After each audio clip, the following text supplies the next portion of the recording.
talking about non-degenerate orbital. That's why when you want to state the rule, you have to add the word degenerate orbital.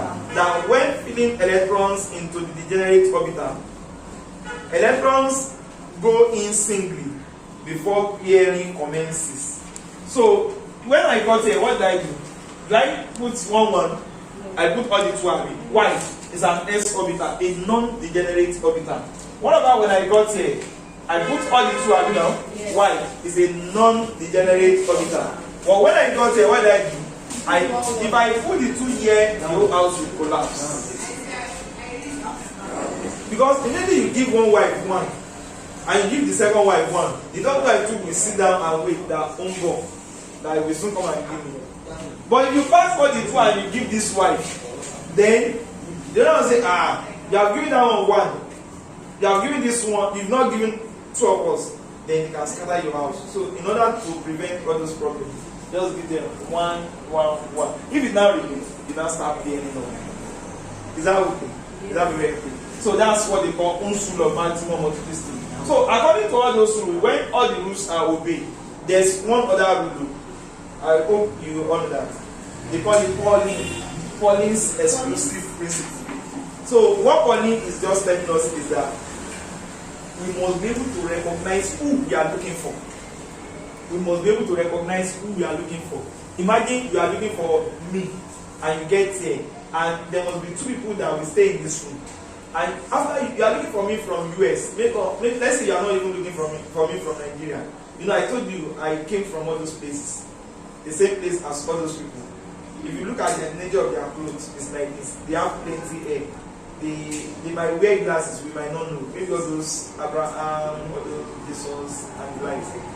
They are prophets. Like, oh sorry, they are scientists. Are they scientists or not? You remember that one of them was walking on the road? You remember?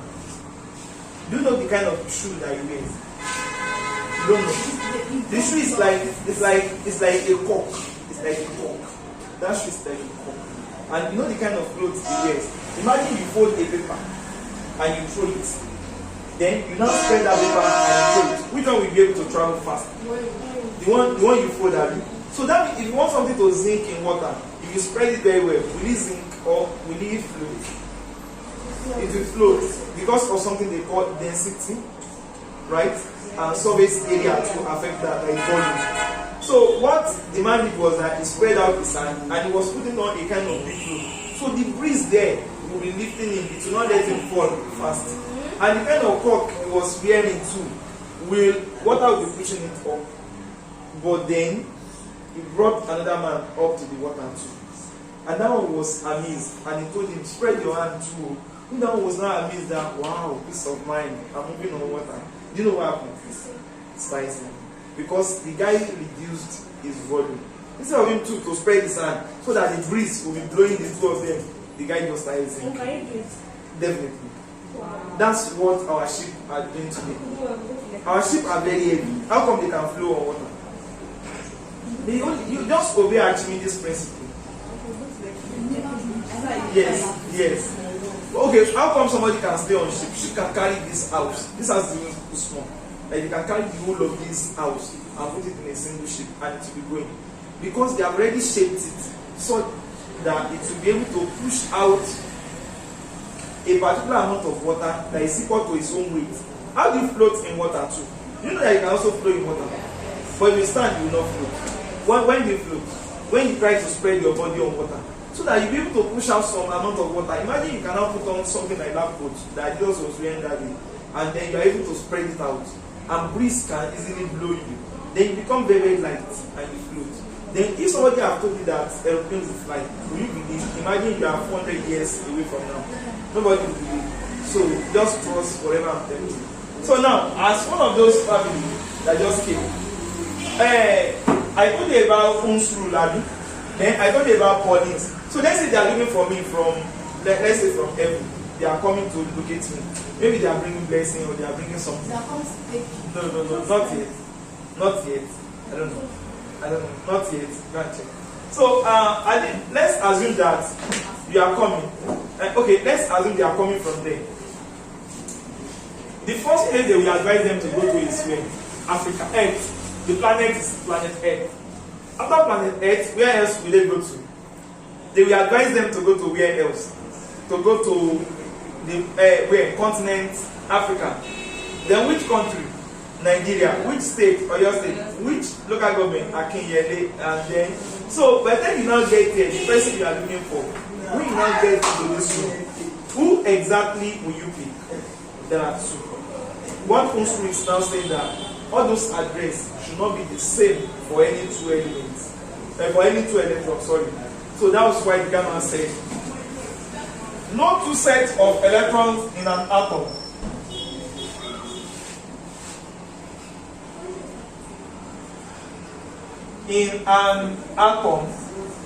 can have the same set of values for all the four quantum numbers. So not the set of electrons in an atom can have the same set of values for all the four quantum numbers. This is what we call Pauling exclusive principle. So that Pauling principle is the one that now we call spin one up and spin one down. So if on exam you see a question like this and they ask you, which rule is violated here? Pauling's exclusive principle. Why? Because these two guys should not spin in the same direction. Alright.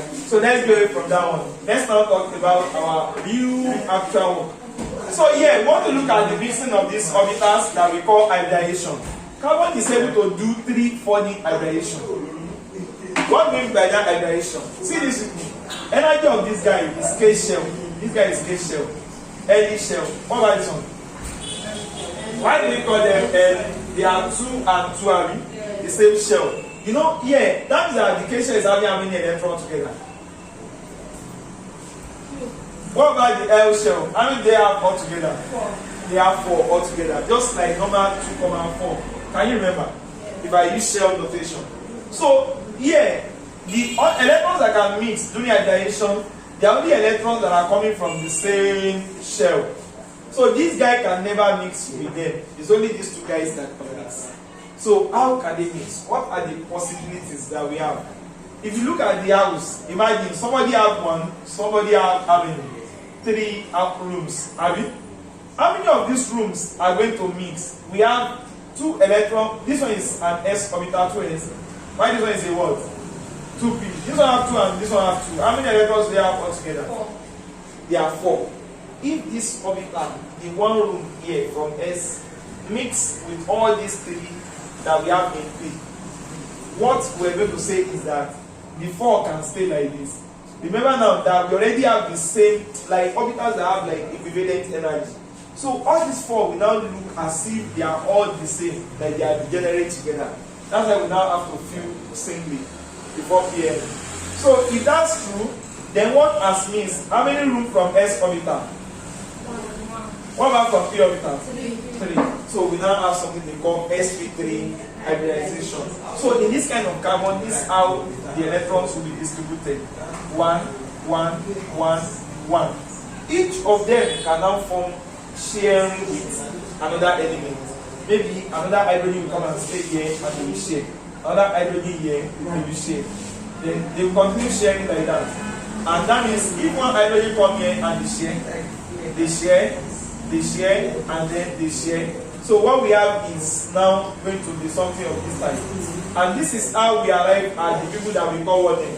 Alkanes. Okay. So that means that the alkanes, they are what? They are sp3 hybridized. Have you? They have single electrons in them throughout. And they are very okay with the bond. The kind of bond they form is strong. Because this is how your s orbital looks like. And your p orbital looks like this. So if they want to form bond now, they are going to form a bond that now like this. So this is where the electrons will now stay. That bond is strong. It's like Edon, like you tie something like this. But if this guy refuses to mix all these 3p orbitals, what is going to happen? So these people, what do we say we call their name? Alkanes. Okay? So we now say that what about if we decide not to mix all the three? What if we decide we are not mixing this one? How many electrons do we still have? How do we share them? Then we now start here. In this case now, there is a problem here. This orbital does not mix. The orbital that does not mix will not be able to do the normal head-on bonding. It's going to do a parallel bonding. Imagine I want to tie the following together. The tie will be very strong. But imagine I now decide to tie them this way. It will be weak. Like when they lie parallel to each other. So this p orbital that does not mix, this one is going to stay with others. But you see these ones that mixed, they are going to do head-on like that, and the bond will be very strong. Though it's a relative strong, I don't mean it to be as strong as normal electrovalent, but relatively among their family, it's still stronger than the one they form here. So anytime you form a bond like this, it looks like pi, like symbol pi. So we decided to call it pi bond, and it's a weak bond. It's not strong. It's just like imagine they are already holding each other with our hands strongly, and we are firm. No matter what happens, we can never separate. Then all of a sudden, somebody wished to follow us. We now decide to say, well, you can sit down here. If we run very fast with the speed of light, like going to London, that person will follow with breeze. So that's the weak pi bond. But this one that is run very well, like this one will look like something like this. Like that we now call the name of this one sigma bond. This is strong, while pi bond is what? Is weak. So when we have pi bond, that means for us to have pi bond, we must have a sigma first. Pi will now lie parallel to it. So when pi bond only occur when p orbitals lie parallel to each other. So in that case, if we have a pi bond to be formed here, what is going to happen is that when we have this, can you remember what we have here? How many orbitals mix here? Notice an s orbital. And this one is a what? P orbital. How many room from the s here? One room. What about from the p here? Are you sure all the three mixed? Okay, only two mixed. Okay. So that means I'm going to have s and p what? P2 hybridization there. When I have the sp2 hybridization, what will happen to this other orbital? That means, in that case, a carbon cannot stay alone now. Remember, 4 bonds must touch every carbon as a group 4 element. Can we remember? How many bonds should touch hydrogen? 1. Why? As a group 1 element. So it means that when you form the normal bond, this one is a what bond? Then what will now happen to the empty room? Then they are going to carry it like parallel to it. And what kind of bond is that one forming? Pi bond. And that pi bond is weak. From there is a problem. Somebody cannot penetrate the life of that organic compound. So it means that an organic compound that have a pi bond can easily be deceived and mixed with. What does that mean? That means it's going to be reactive. It's going to be able to mix with others. Yes. But you see, the one that does not have this kind of bond, that doesn't have this pi bond, nobody will be able to mix with him. Just like the one we have here. Will this one ever mix with anybody? So therefore, this compound, they are therefore they are what? They are not reactive, abi? And if they are not reactive, the reason why they are not reactive is that in them, what do we have in them throughout? Only single bond that are sigma, abi? So since they are not reactive, and like Greek, they teach us everything what we learn. They now decide that, okay, since these people will not react with anybody, why can't we call them? Can you remember one name? What name should we call them? From the word parom, from the word parom affinis abi. Yes. The word parom means low, while affinis means love or affinity. So because they have little affinities towards reagents, they call them paraffins. Do we understand? So another name for alkanes are what? Paraffins. What hybridization do we have in alkanes? What kind of bonding do we have in them? Single bond, sigma bond, abi? Yes, they are sigma bond throughout, and those bonds are single bond throughout. Is that very okay? They have single bond throughout. So the ones that we have here now, that we are already having sp2 hybridization, what happens in them is that we are now having one pi bond in them, Abby. Yes. While every other one they are sigma. But because of the presence of the pi bond, there is a problem. They can easily be deceived and mixed with. And if that's true, that means that these people, they are there for what? They are reactive, Abby? Yes. They are reactive. But if you look at the ones that we call the alkane the other time, let's try to play with two carbons as well. We're going to discover that I have one hydrogen here, hydrogen here, hydrogen here, like that. I'm not saying hydrogen here. I said hydrogen here, here.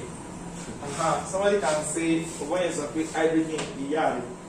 So what I have here is hydrogen here, here, here. Now look at how many hydrogen do we have in these two carbons? In the case of sp2 hybridization, how many hydrogen? 4.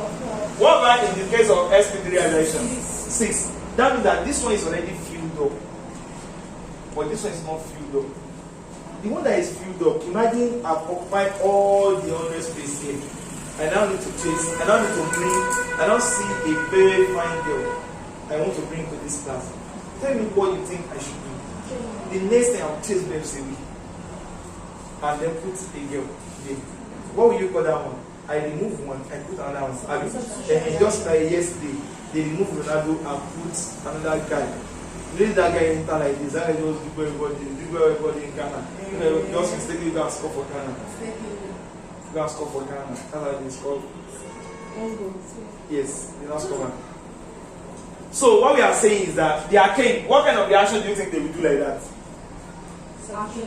Only substitution, because they are already filled up. And if something is filled up, why can't we use a word like this? Saturated. No. So they are said to be what? Saturated, Abby. But you see this one, are they filled up? No. That means some things can be added to them. So this people can do addition. Can these people do addition reaction? What they can do, what they prefer is what? Substitution reaction. What about these people? They can now do addition. What makes them able to do addition? Due to the presence of their what? Pi bond in their life. So they can now do substitution reaction. Is that very, very, very okay? We are sure, Abby? Okay?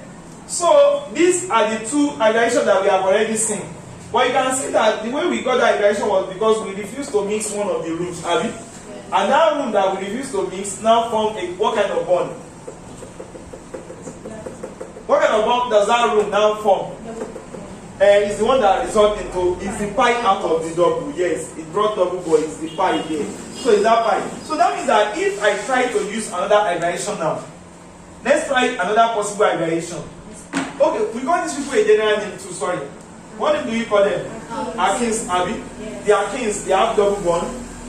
They undergo addition reaction because of the presence of the pi bond. And they are reactive, so they have double bond. Can you see? Bonding enables us to understand behavior of somebody now.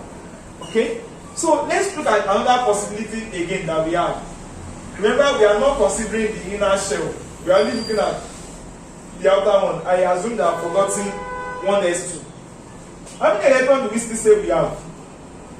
How many? Throughout. If we decide that we are not mixing these two orbitals, can you remember what we did first? We mix all the three orbitals here. Secondly, what do? We mix just two. We mix, in the first case, we mix 3 from here. We mix all the 3 that pairs. What about the second case? We mix 2. So in this third case, what do we want to do? We want to mix just one of the orbitals. And how many electrons do we have? How many electrons do we have? 4. I hope you are not having a problem with that. Or is there any problem? Okay. So how should we do it? 1, Abby. Or you want to put 2 here first? Okay. So we should now start pairing, Abby. Because they are already behaving as if they are degenerate orbitals now. So do you think I'm going to have that kind of parallel parallel that I explained the other time? Are we going to have it at all? How many of it are we going to have now? 2, Abby. So these people are the ones that will later result into what? Pi bond. Abby. So that means if I have a carbon to carbon now, how many pi am I going to have here? 2 pi. So that means I will have 1 sigma and 2 pi. Is that clear? So that means here, remember there should be 4 bonds for every carbon. So therefore, it now remains 1 hydrogen. This one has triple bond, and therefore it is called sp2. One S and one P, abi? Yes. SP hybridization. They have triple bond. Do you think they will do addition reaction? Very, very well. So they are unsaturated hydrocarbon. I think we know the meaning of hydrocarbon. Organic compound consisting of hydrogen and carbon only. Abi? So we therefore have unsaturated hydrocarbon. So that's how we ended the story of hybridization. I now told you guys that we are going to start considering our work right back from where? From alkanes. Can you remember? Yes. Right from alkanes. What science? Yes. Should we start with alkanes or we should stop?